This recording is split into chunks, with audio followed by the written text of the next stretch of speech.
नमस्कार मित्रों, केम छो। आज हम बात करने वाले हैं नेटवर्क प्रोटोकॉल्स के बारे में। ये जो नेटवर्क प्रोटोकॉल्स होते हैं, हालांकि हमने बहुत सुना ये टीसीपी क्या होता है, यूडीपी क्या होता है, ये सब चीज़ के बारे में तो हमें पता है, लेकिन ये हमें क्यों यूज़ करने पड़े इसके बारे में तो हमें कभी सोचा ही नहीं। तो आज हम इस बारे में बात करने वाले कि जो नेटवर्क प्रोटोकॉल्स होते हैं वो हम क्यों यूज़ करते हैं या फिर उसका बनने की ज़रूरत क्या थी।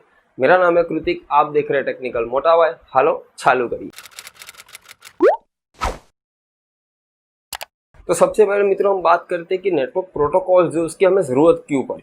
ठीक है, तो ये नेटवर्क प्रोटोकॉल्स थोड़ी देर के लिए हम साइड में कर देते हैं और हम बात करते हैं कि डेटा कम्युनिकेशन के बारे में। हालांकि डेटा कम्युनिकेशन के बारे में तो आपको पता ही है कि जब दो पीसीज जो है वो एक दूसरे के साथ कम्युनिकेट करते हैं या फिर जो भी है एक दूसरे के साथ बात करते हैं तो उसे हम डेटा कम्युनिकेशन कहते हैं। अभी उसमें बहुत सारे होते हैं, सिंप्लेक्स, हाफ ड्यूप्लेक्स, ड्यूप्लेक्स और ओएस लेयर्स और बहुत कुछ होता है। ये सब चीज़ के बारे में मैं आपको एक्सप्लेन कर चुका हूँ ऑलरेडी। अब ये जो डेटा कम्युनिकेट होता है तो इसको अगर हम हमारे एग्जाम्पल के जैसे देखें, मतलब हम इंसानों के एग्जाम्पल के जैसे देखें कि हम कैसे कम्युनिकेट करते हैं। चलो अभी आपको एक एग्जाम्पल देता हूँ कि मेरे वीडियोस में जो बहुत बार ऐसे कमेंट लोग करके जाते हैं, मतलब मैं नहीं, फिरंगी लोग जो वो कमेंट्स करते हैं कि भाई तुम्हारा टाइटल जो होते हैं इंग्लिश में है तो फिर भाई हिंदी क्यों बोल रहे हो। क्यों? क्योंकि उसको जो वो हिंदी नहीं आती, इसीलिए वो ऐसे कमेंट करके जा रहा है। तो इसका मतलब क्या हुआ कि लैंग्वेज का प्रॉब्लम हो रहा है। दूसरा क्या होता है कि बहुत बार लोग ऐसे बोलते हैं कि भाई तुम यार कितना फास्ट बोलते हो यार, मेरे तो सब ऊपर से जा रहा है। तो इसमें क्या होता है कि फास्ट बोलने वाला जो चीज़ है तो ये कम्युनिकेशन प्रॉब्लम हो गया। हालांकि मैं अगर उसको स्लो में एक्सप्लेन करता तो उसको सब समझ में आ जाता। तो फास्ट बोलने की जो ट्रिक है वो एक प्रॉब्लम हो गई हमारे कम्युनिकेशन के बीच में। और वैसे ही बहुत बार ऐसा होता है कि भाई कोई लोग हैं जो बहुत धीमा बोलते हैं, मतलब इतना स्लो बोलते हैं कि सामने लोग को समझ में ही ना आए। तो ये भी एक प्रॉब्लम है हमारे कम्युनिकेशन के अंदर। तो हम क्या करते हैं, इसको सॉल्व करने के लिए हम नॉर्मली सामने लोग को बोलते हैं अरे भाई थोड़ा जोर से बोलना यार, अरे भाई थोड़ा धीरे बोल।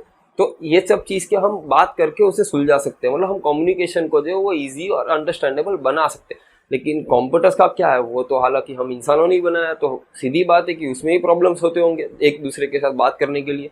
तो उसके लिए जो है वो प्रोटोकॉल्स बनाया है। मतलब हमने अगर हमारे लाइफ में ऐसे प्रोटोकॉल्स बनाए कि भाई हम सामने वाले से बात कर सकते कि भाई थोड़ा धीरे बोल या थोड़ा स्लो बोल या थोड़ा फास्ट बोल, जो भी है। तो हमने पीसीस के लिए जो है वो नेटवर्क प्रोटोकॉल्स बना के रखे। तो उसके थ्रू क्या होता है कि हम हमारे पीसीस को बता सकते हैं कि भाई तू ऐसा बोल तो ही फिर सामने वाले को समझ में आ पाएगा।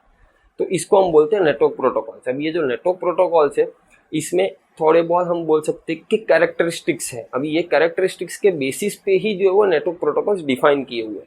अभी उसमें जो सबसे पहला आता है वो होता है एनकोडिंग। अभी एनकोडिंग का अगर मैं आपको एग्जांपल के साथ रिलेट करके बताऊं तो इसका मतलब होता है हमारी लैंग्वेज। अभी मैं अगर हिंदी में बोल रहा हूँ पढ़ पढ़ पढ़ पढ़ और आप सुनते जा रहे हो, क्यों? क्योंकि आपको हिंदी आती है। लेकिन अगर कोई अंग्रेज आ जाएगा या फिर कोई फॉरेनर आ जाएगा तो उसको तो हिंदी आएगी नहीं, तो उसको तो सब ऊपर से जाएगा। तो इसका मतलब क्या होता है कि मैंने उसको प्रॉपरली एनकोड करके नहीं बताया। तो ये पहला होता है एनकोडिंग, जो हमारे नेटवर्क प्रोटोकॉल का पहला कैरेक्टरिस्टिक्स है। मतलब हमें ऐसा ही एनकोडिंग करना है जो सामने वाले पीसी को समझ में आए, या फिर हम कम्युनिकेट कर रहे हैं तब की बात कर रहा हूँ तो सामने वाले पीसी को समझ में आए वैसा ही एनकोडिंग करना है। दूसरा जो होता है वो होता है फॉर्मेटिंग और इनकैप्सुलेटिंग। अब ये फॉर्मेटिंग और इनकैप्सुलेटिंग क्या होता है, इसके लिए मैं आपको एक थोड़ा हटके एक एग्जाम्पल देता हूँ। अभी समझ लो कि आपको ऐसे सिचुएशन में हो और आपके पास फ़ोन नहीं है या फिर फ़ोन की बैटरी डेड हो गई, और हालांकि अभी रिसेंट की आपके पास रिचार्ज करने के पैसे नहीं है। हो भी सकता है, बुरा मानने की कोई बात नहीं। तो आपने क्या किया कि आपने वहाँ पे चलते हुए या फिर किसी भी कोई सामने वाले शॉप पे जाके या कहीं से भी आपने जो है एक फ़ोन का जुगाड़ करके आपने अपने दोस्त को फ़ोन किया और बोला कि भाई एक काम कर, मेरे को ये जगह पे आके मिल, मेरे को 100 रुपया दे के जा। अभी इसमें प्रॉब्लम क्या होगा कि वो नंबर तुम्हारे दोस्त के लिए तो जो है वो अनआइडेंटिफाइड नंबर है, मतलब वो नंबर को तो वो जानता नहीं है। तो कंफर्म कैसे करेगा कि ये जो है वो आप ही बोल रहे हो और आप ही उसमें प्रॉब्लम में फंसे हुए। हालांकि बहुत स्कैम्स होते हैं आजकल, सबको पता है, लेकिन मैं आपको एक एग्जाम्पल के उसमें बता रहा हूँ। तो इसमें क्या होगा, वो दो दोस्त है आपका, वो आपको पूछेगा, आपकी कोई आइडेंटिटी बताएगा कि भाई तुम उसे कैसे जानते हो, या फिर जो भी एक्स वाई जेड आप दोनों के बीच में जो भी बनती है, या फिर आप दोनों को ही जो है वो एक पर्टिकुलर वर्ड पता है तो एक कोड वर्ड की जैसे आप इससे बात कर सकते हो। तो वो सामने वाले को पता चल जाएगा कि भाई ये जो है वो मेरा दोस्ती है और वो सच्ची में यहाँ पे फंसा हुआ है। तो ये एक जो होता है वो क्या होता है कि एक भरोसा लेवल का बात होती है। तो अगर समझ लो हम इसके अगर हमारे कंप्यूटर लेवल पे रिलेट करने की ट्राई करें तो इसमें होता कि अगर एक पीसी दूसरे पीसी को डेटा सेंड कर रहा है तो इसमें हो सकता है कि कोई किसी और का डेटा यहाँ पे आ गया या फिर किसी और को डेटा पहुंच गया। तो सामने वाला जो पीसी है जिसने रिसीव किया है वो कैसे आइडेंटिफाई करेगा, तो उसके लिए जो है वो फॉर्मेटिंग और इनकैप्सुलेटिंग करते हैं। मतलब उसके अंदर हम क्या करते हैं, हमारे सेंडर की इन्फॉर्मेशन और हमारे रिसीवर की इन्फॉर्मेशन भी उसमें डालते हैं, ताकि जो रिसीव करने वाला जो पीसी है वो उसे चेक करके देख सके कि भाई ये जो हमारे पास डेटा आया हुआ है वो किसने भेजा है और किसके लिए भेजा है।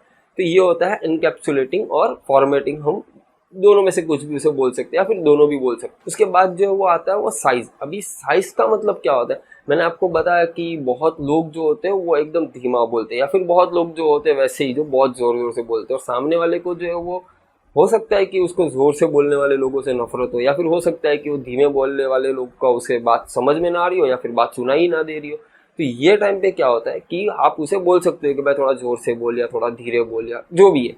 तो ये टाइम पे उसका जो डेटा कम्युनिकेशन करने का जो हमारा ट्रिक है वो उसे हम बड़ा या कम कर सकते हैं। तो इसमें अगर हम इसे कंप्यूटर नेटवर्क में रिलेट करें तो इसमें क्या होता है कि हमारा डेटा जब कम्युनिकेट करता है तो उसे एक पर्टिकुलर साइज में बना के भेजना पड़ता है, ना बहुत बड़ा ना बहुत छोटा। अगर बहुत छोटा है तो फिर वो डेटा कम्युनिकेशन चलती रहेगा चलते रहेगा चलते रहेगा। अगर समझ लो आपने 1 TB का कोई डेटा सेंड करने के लिए रखा और आपने 1 KB की फाइल बना दी तो फिर वो कब तक चलेगा उसका कोई भरोसा नहीं।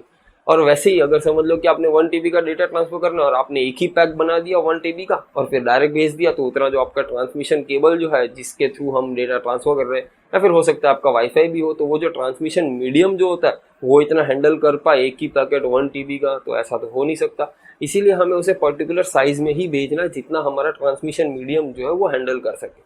ये होता है साइज। उसके बाद जो वो आता है वो आता है टाइमिंग। अभी टाइमिंग में क्या होता है कि समझ लो एक आदमी जो है, मैंने जैसे आपको पहले बताया कि बहुत फास्ट बोलता है, मेरी जैसे मैं बहुत फास्ट बोलता हूँ, तो फास्ट बोलने की इसमें क्या होता है बहुत लोग को समझ में नहीं आता, तो बहुत लोग के क्वेश्चंस बहुत सारे खड़े हो जाते हैं कि अरे भाई तुम क्या बोल रहे थे वो मेरे समझ में नहीं आया। तो इसमें जो वो स्पीड कंट्रोल होना जरूरी है, मतलब टाइमिंग का जो है वो कंट्रोल होना जरूरी है।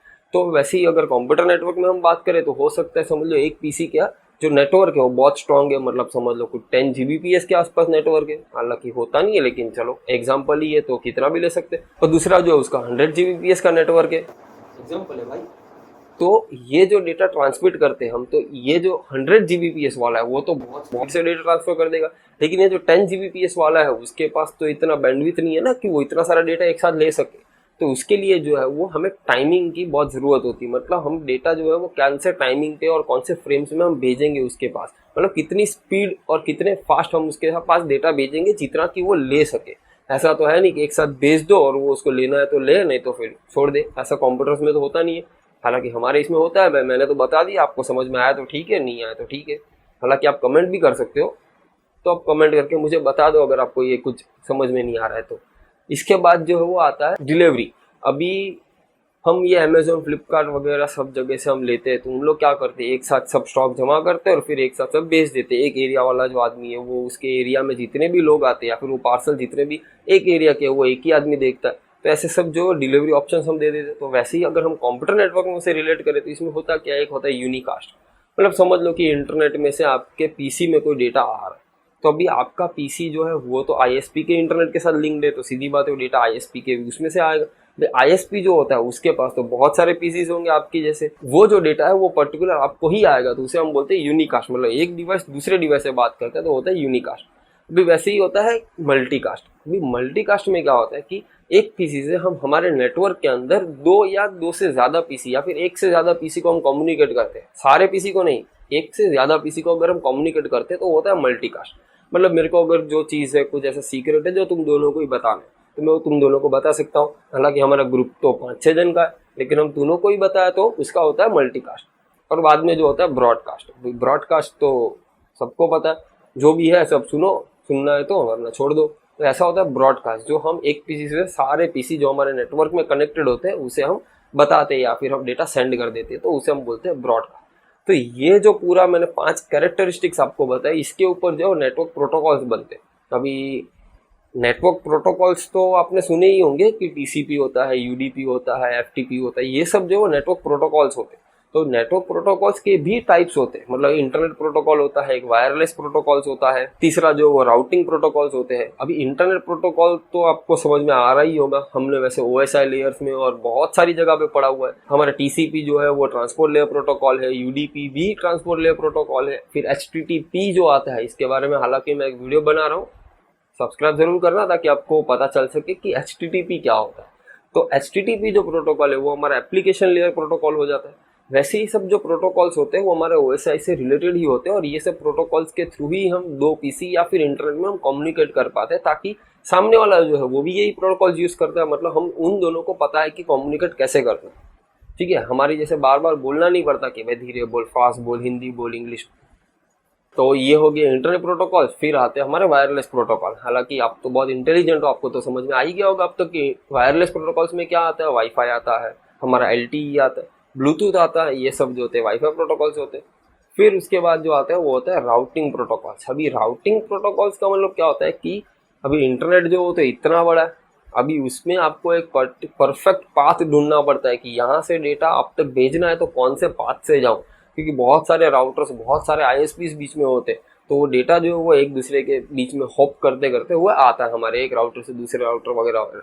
तो राउटिंग प्रोटोकॉल का काम क्या होता है कि सबसे शॉर्टेस्ट पाथ वो आपको ढूंढ के दे। अभी इसमें जो है वो प्रोटोकॉल्स आते हैं, EIGRP आता है, OSPF आते हैं।